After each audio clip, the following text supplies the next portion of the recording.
Good morning friends. আজ সকাল সকালই দেখো বৃষ্টি শুরু হয়ে গেল।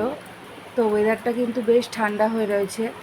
গত পরশু পর্যন্ত, পরশু বলবো না, কালকে সকাল পর্যন্ত এত গরম ছিল যে ধারণার বাইরে। কিন্তু কালকে বিকেলের দিকেও আমাদের এখানে একটু বৃষ্টি হয়েছে, সন্ধ্যেতেও একটু বৃষ্টি হয়েছে, রাতে অল্পই হয়েছে। কিন্তু আজকে সকালবেলা ঘুম থেকে উঠেই দেখি ভালোই কিন্তু বৃষ্টি হচ্ছে, খুব জোরে না হলেও খুব একদম কমও হচ্ছে না।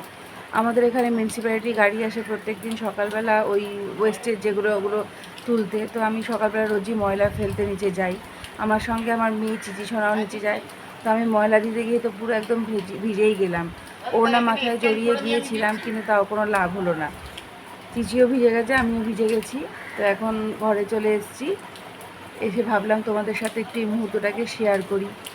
মানে পৃথিবীটা একটু ঠান্ডা হয়েছে, বিশ্বাস করো রাস্তার কুকুরগুলোর দিকে তাকানো যাচ্ছিল না।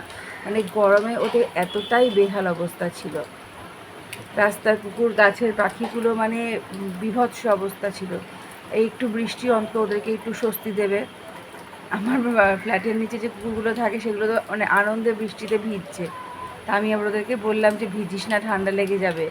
আমার দিকে করুণ দৃষ্টিতে তাকিয়ে হয়তো বলতে চাইলো, না গো আর এই গরম সহ্য করা যাচ্ছিল না, একটুখানি ভিজে শরীরটাকে ঠান্ডা করছি। না কর, যেটাতে তোরা ভালো থাকিস তাই কর। গাছের পাখিগুলোই, আমাদের উল্টো দিকে একটা আম গাছ আছে, ওই আম গাছে প্রচুর প্রচুর প্রচুর কাকের বাস। কাক থাকে, শালিক থাকে, চড়াই থাকে। এবার মানে কাকগুলো কী হয় বলো তো, আমি যখন বারান্দায় বসে টিফিন খাই বা কিছু করি, ওরা আমাকে দেখে চলে আসে, আমি একবার ডাক দিই চলে আসে। তো আমি যা খাই ওদেরকে তাই দিয়ে টুকটুক করে খেতে থাকে। তো কাকগুলোরও এত করুণ অবস্থা ছিল যে চোখে দেখা যাচ্ছিল না। তো আজকের এই বৃষ্টিটা একটু ওদেরকে স্বস্তি প্রদান করেছে। দেখো কয়েকটা কাক কিন্তু বৃষ্টির মধ্যে উড়ে উড়ে বেড়াচ্ছে, কার্নিস থেকে ফোঁটা ফোঁটা জল পড়ছে। তো যাই হোক, তোমাদের কার কার এলাকায় বৃষ্টি হচ্ছে আমাকে একটু কমেন্ট করে জানিও।